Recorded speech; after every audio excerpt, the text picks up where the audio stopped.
ಈ ಹಿಂದೆ ಭರ್ಗ ಶಬ್ದದ ಅರ್ಥ ಮತ್ತೆ ಅದರ ಲಿಂಗ ಯಾವುದು ಅಂತ ಅನ್ನೋದನ್ನ ನಾವು ವಿಚಾರ ಮಾಡಿದ್ದೆವು.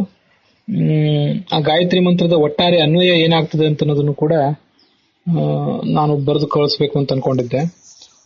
ಗುರುಗಳು ಹಿರಿಯ ವಿದ್ವಾಂಸರು ಆದ ಹಯೋಧನ ಪುರಾಣಿಕರು ತಮ್ಮ ಪುಸ್ತಕದಲ್ಲಿ ಅದನ್ನ ಬರೆದೇ ಇದ್ದಾರೆ. ಹಾಗಾಗಿ ಅದನ್ನೇ ಸ್ಕ್ಯಾನ್ ಮಾಡಿ ತಮ್ಮೆಲ್ಲರ ಗಮನಕ್ಕೆ ಕಳಿಸಿದ್ದೇನೆ. ಅಲ್ಲಿ ಈ ಗಾಯತ್ರಿ ಮಂತ್ರದಲ್ಲಿ ಭರ್ಗ ಶಬ್ದ ಅದು ಸಕಾರ ಅಂತ ನಪುಂಸಕಲಿಂಗ ಶಬ್ದ. ಭರ್ಗ, ಭರ್ಗಸಿ, ಭರ್ಗಾಂಸಿ ಅಂತ ಹೇಳಿ ಹೀಗೆ ಶಬ್ದ ಆಗ್ತದೆ. ಮತ್ತೆ ಉಳಿದ ಶಬ್ದಗಳೆಲ್ಲ ಸ್ಪಷ್ಟವಾಗಿವೆ. ವರೇಣ್ಯ ಶಬ್ದ ಅದು ನಪುಂಸಕಲಿಂಗ ಶಬ್ದ.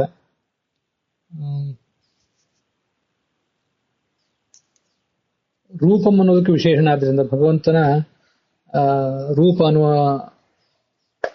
ಸಂಗತಿಗೆ ವಿಶೇಷಣ ಆದ್ರಿಂದ ನಪುಂಸಕಲಿಂಗ ಅಂತ ಹೇಳ್ಬಹುದು. ಇಲ್ಲದಿದ್ರೆ ಪುಲ್ಲಿಂಗನೂ ಆಗಬಹುದು. ಭರ್ಗ ಅಂದ್ರೆ ತೇಜೋಮಯವಾದ ಅಂತ ಗುರುಗಳು ಬರೆದಿದ್ದಾರೆ ಪುರಾಣಿಕರು. ಸರಳವಾದ ಅರ್ಥ ಅಷ್ಟೇ ಅವರು ಬರೆದಿದ್ದಾರೆ. ಮತ್ತೆ ಅದಕ್ಕೆ ಋಗ್ಭಾಷ್ಯದಲ್ಲಿ ಅಂತ ನೆನಪು, ಭಾರತಿ ಜ್ಞಾನ ರೂಪತ್ವಾದ್ ಭರ್ಗ ಧ್ಯೇಯ ಕಿರೇರ್ಗುಣೈ ಅಂತ ಇದೆ. ಭರ್ಗ ಅಂದ್ರೆ ಭ ಅಂದ್ರೆ ಬೆಳಕಿನ ಸ್ವರೂಪ, ರ ಅಂದ್ರೆ ರಮಣ ಸುಖ ಸ್ವರೂಪ, ಗ ಅಂದ್ರೆ ಗಮನ ಅರ್ಥಾತ್ ಜ್ಞಾನ ಸ್ವರೂಪ.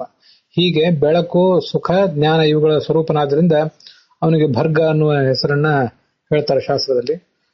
ಸವಿತಾ ಅಂತಂದ್ರೆ ಹೆತ್ತವನು ಅಂತ ಅರ್ಥ, ಹೆತ್ತ ತಂದೆ, ಜಗತ್ತನ್ನು ಹೆತ್ತ ತಂದೆ. ಒಂದು ಸ್ವಾರಸ್ಯವನ್ನ ಭಾಗವತ ತಾತ್ಪರ್ಯದಲ್ಲಿ ಹೇಳ್ತಾರೆ. ಉದಕಂ ವಾಯುನಾ ಶುಷ್ಕಂ ಭಿನ್ನಂ ಪದ್ಮ ಉಪೋದ್ಧರೇ ಅಂತ. ಭಗವಂತ ಗರ್ಭೋದಕವನ್ನ ತನ್ನ ಒಡಲಲ್ಲಿ ಇಟ್ಕೊಂಡಿದ್ದ.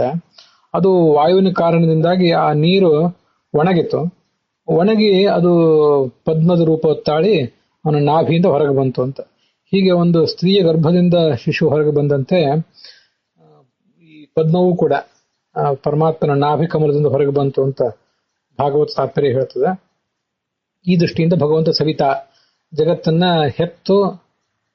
ಹೊತ್ತು ಹೆತ್ತ ತಂದೆ ಅವನು. ಅಥವಾ ಶೂಂ ಪ್ರಾಣಿ ಗರ್ಭ ವಿಮೋಚನೆ ಅಂತ ಧಾತು, ಆದ್ರಿಂದ ಹೊತ್ತು ಹೆತ್ತ ತಂದೆ ಅಂತ ಅರ್ಥ. ಇನ್ನೊಂದು ಸವಿತಾ ಅಂತಂದ್ರೆ ಸೂರ್ಯ, ಆ ಸೂರ್ಯನ ಅಂತರ್ಯಾಮಿ ಅಂತ ಕೂಡ ಅರ್ಥ ಇದೆ. ಹೀಗೆ ತತ್ ಸವಿತುಹು ವರೇಣ್ಯಂ ಭರ್ಗಃ ದೇವಸ್ಯ ಧೀಮಹಿ ಧಿಯಃ ಯಹ ನಃ ಪ್ರಚೋದಯಾತ್. ಇಷ್ಟದ ಅನ್ವಯ ಅಲ್ಲಿದೆ. ಭೂಹು ಭುವಃ ಸ್ವಹ ಅಂತ ಅನ್ನೋದನ್ನ ಉಪನಿಷತ್ ಭಾಷ್ಯದಲ್ಲಿ ಮೊದಲಾದ ಕಡೆಗಳೇ ಬೇರೆ ಬೇರೆ ರೀತಿ ಹೇಳಿದ್ದಾರೆ. ಭೂರ್ನಾಮ ಸ್ಫೂರ್ತಿ ರೂಪತ್ವಾತ್, ಜ್ಞಾನ ಸ್ಫೂರ್ತಿ ರೂಪನಾದ್ರಿಂದ ಭೂ ಅಂತ ಕರ್ಸ್ಕೋತಾನೆ. ಭೂರಿ ವೀರ್ಯತ್ವತೋ ಭುವಃ, ವೀರ್ಯ ಸ್ವರೂಪ ಆದ್ರಿಂದ ಭುವಃ ಅಂತ ಕರ್ಸ್ಕೋತಾನೆ. ಭುವಃ ಸುವಹ ಸುಬಲ ರೂಪತ್ವಾತ್, ಬಲಸ್ವರೂಪ ಆದ್ರಿಂದ ಸುವಹ ಅಂತ ಕರ್ಸ್ಕೋತಾನೆ. ಮಹಃ ಪೂರ್ಣತ್ವತೋ ವಿಭುಃ, ಮಹಃ ಅಂತ ಕೂಡ ಕೆಲವು ಕಡೆ ಇರ್ತದೆ, ಅದಕ್ಕೆ ಪೂರ್ಣ ಅಂತ ಅರ್ಥ. ಹೀಗೆ ಭೂಹು ಭುವಃ ಸ್ವಹ ಅನ್ನೋದಕ್ಕೆ ಅರ್ಥ. ಇನ್ನೂ ನಿಮಗೆ ಸ್ಪಷ್ಟವಾದ ಅರ್ಥವನ್ನ ಬೃಹದಾರಣ್ಯಕ ಉಪನಿಷತ್ ಭಾಷ್ಯ ಒಂದ್ ಕಡೆ ಹೇಳ್ತದೆ. ಭಾವನಾತ್ ಭೂರಿತಿ ಸ್ಮೃತಂ ಭಾವನಂ ರಕ್ಷಣಂ ಪ್ರೋಕ್ತಂ ದೃಷ್ಟ್ಯಾ ವಾಚಾಚ ರಕ್ಷತಿ ಅಂತ. ಪರಮಾತ್ಮನ ತಲೆಗೆ ತಸ್ಯ ವಿಷ್ಣೋಃ ಶಿರೋ ನಾಮ ಭಾವನಾತ್ ಭೂರಿತಿ ಸ್ಮೃತಂ, ಪರಮಾತ್ಮನ ತಲೆಗೆ ಭೂಹು ಅಂತ ಹೆಸರು. ಯಾಕೆಂದ್ರೆ ಭಾವನಾ ಅಂದ್ರೆ ರಕ್ಷಣಾ ಮಾಡೋದು ಅಂತ ಅರ್ಥ. ರಕ್ಷಿಸುವುದು ಹೇಗೆ ಅಂತಂದ್ರೆ ದೃಷ್ಟ್ಯಾ ವಾಚಾಚ ರಕ್ಷತಿ, ತನ್ನ ಕಣ್ಣೋಟದಿಂದ ಜಗತ್ತನ್ನ ಕಾಪಾಡುವವನು, ಮತ್ತೆ ತನ್ನ ಮುಖದಿಂದ ಶಾಸ್ತ್ರವನ್ನು ಉಪದೇಶಿಸಿ ಜಗತ್ತನ್ನು ರಕ್ಷಿಸುವವನು. ಹೀಗೆ ಭೂಹು ಅಂತ ಅವನ ಪರಮಾತ್ಮನ ತಲೆಗೆ ಹೆಸರು. ಭುವಃ ಅಂತ ಅನ್ನೋದು ಆ ಪರಮಾತ್ಮನ ಎರಡು ತೋಳುಗಳಿಗೆ ಹೆಸರು. ಉತ್ಪಾದನಾತ್ ಭುನಾಮ ಸ್ಯಾತ್ ದಕ್ಷಿಣೋ ಬಾಹುರಸ್ಯತು, ಜಗತ್ತನ್ನು ಹುಟ್ಟಿಸುವುದರಿಂದ ಅವನ ಬಲ ತೋಳಿಗೆ ಭೂ ಅಂತ ಹೆಸರು. ಇನ್ನು ವಿನಾಶನಾತ್ ವನಾಮ ಸ್ಯಾತ್ ಸವ್ಯೋ ಬಾಹು ಪರಾತ್ಮನಃ, ಎಡತೋಳಿಗೆ ವ ಅಂತ ಹೆಸರು. ಯಾಕೆ ಅಂತಂದ್ರೆ ಅದು ಜಗತ್ತಿನ ವಿನಾಶಕ್ಕೆ ಕಾರಣ ಆದ್ರಿಂದ. ಹೀಗೆ ಭೂಹು ಅನ್ನೋದು ಪರಮಾತ್ಮನ ಶಿರಸ್ಸನ್ನು ಹೇಳಿದ್ರೆ, ಭುವಃ ಅನ್ನೋದು ಅವನ ಬಲ ಮತ್ತು ಎಡ ತೋಳುಗಳನ್ನ ಆ ಎರಡು ಅಕ್ಷರಗಳು ಹೇಳ್ತವೆ.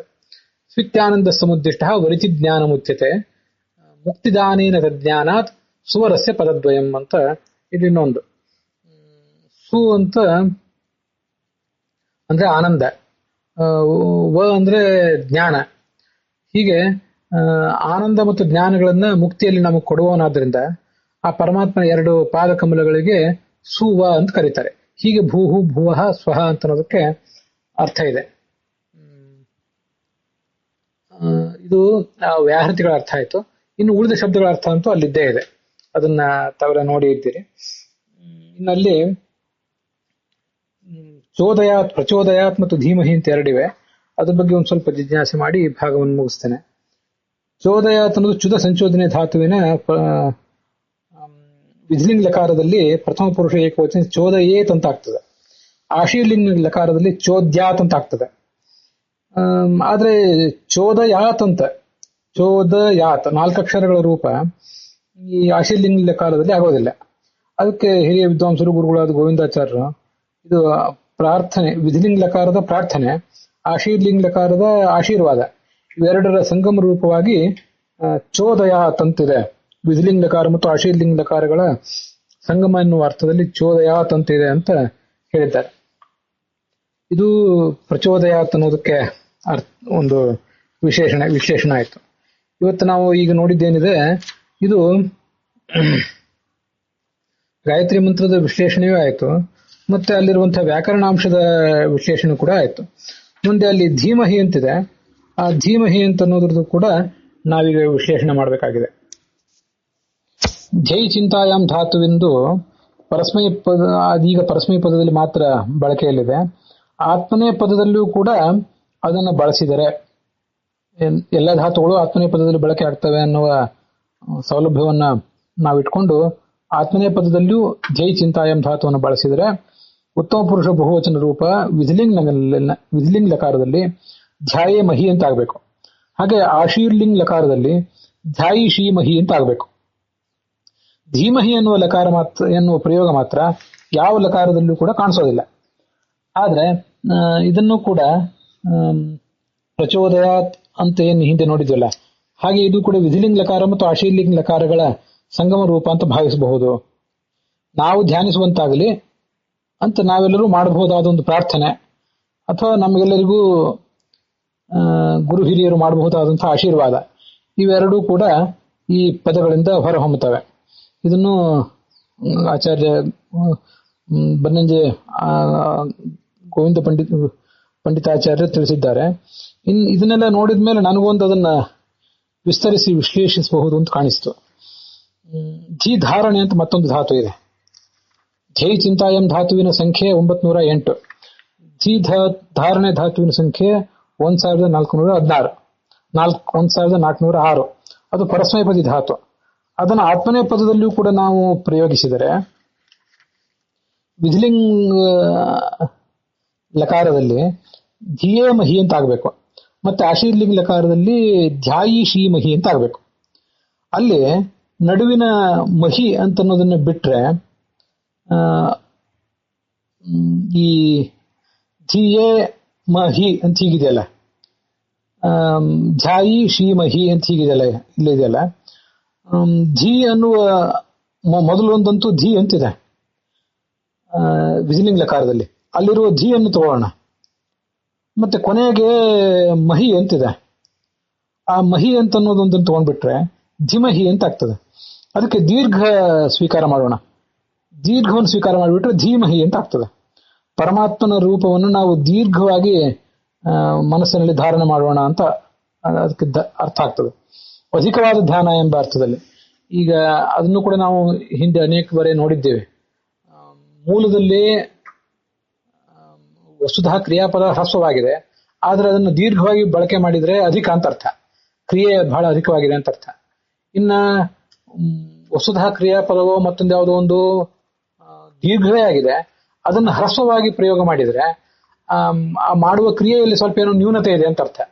ಹೀಗೆಲ್ಲ ಉಕ್ತಾರ್ಥಸ್ಯ ಮಹಾಧಿಕ್ಯಂ ನ್ಯೂನತಾ ಅಂತ ಹೀಗೆಲ್ಲ ಋಗ್ಭಾಷ್ಯದಲ್ಲಿ ಅದನ್ನು ಹೇಳಿದ್ದಾರೆ ಅಂತ ನೆನಪು. ಆ ಒಂದು ಸೌಲಭ್ಯ ಇಟ್ಕೊಂಡ್ಬಿಟ್ರೆ ಧಿಯೇ ಮಹಿ ಅಂತ ವಿಧಿಲಿಂಗ ಲಕಾರ, ಅದರ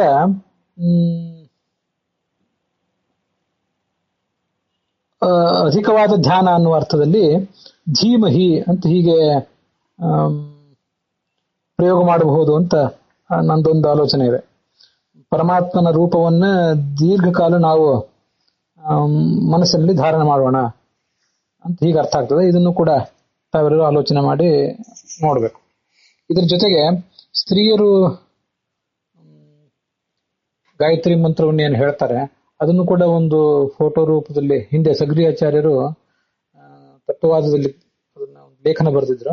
ಅದರದ್ದು ಕೂಡ ಒಂದು ಫೋಟೋ ಕಳಿಸಿದ್ದೇನೆ. ಅದರ ಅನ್ವಯ ಕೂಡ ಕಳಿಸಿದ್ದೇನೆ. ಯಾರಲ್ಲಿ ಈ ಪುರಾಣೋಕ್ತವಾದ ಗಾಯತ್ರಿ ಮಂತ್ರವನ್ನ ಪಠನೆ ಮಾಡುವ ರೂಢಿ ಇದೆಯೋ ಅವರು ತಮ್ಮ ತಮ್ಮ ಸಂಪ್ರದಾಯವನ್ನು ಅನುಸರಿಸಿ ಹಾಗೆ ರೂಢಿಯಲ್ಲಿ ಇಟ್ಕೊಳ್ಬಹುದು. ಅನೇಕ ಸ್ತ್ರೀ ಜಪಕ್ರಮ ಪುಸ್ತಕಗಳಲ್ಲಿ, ಸ್ತ್ರೀಧರ್ಮ ಪುಸ್ತಕಗಳಲ್ಲಿ ಕೂಡ ಈ ಶ್ಲೋಕದ ಬಗ್ಗೆ ವಿವರ ಇದೆ. ಕೆಲವರು ಈಗಾಗಲೇ ಇದನ್ನು ಮಾಡ್ತಿದ್ದಾರೆ. ಮಾಡದೇ ಇದ್ದವರು ಇದನ್ನ ಹಿರಿಯ ಜ್ಞಾನಿಗಳ ಉಪದೇಶ ತಗೊಂಡು ಮಾಡಬಹುದು ಅಂತ ನನ್ನ ಆಲೋಚನೆ. ಅದನ್ನು ಕಳಿಸಿದ್ದೇನೆ. ನಮಸ್ಕಾರ.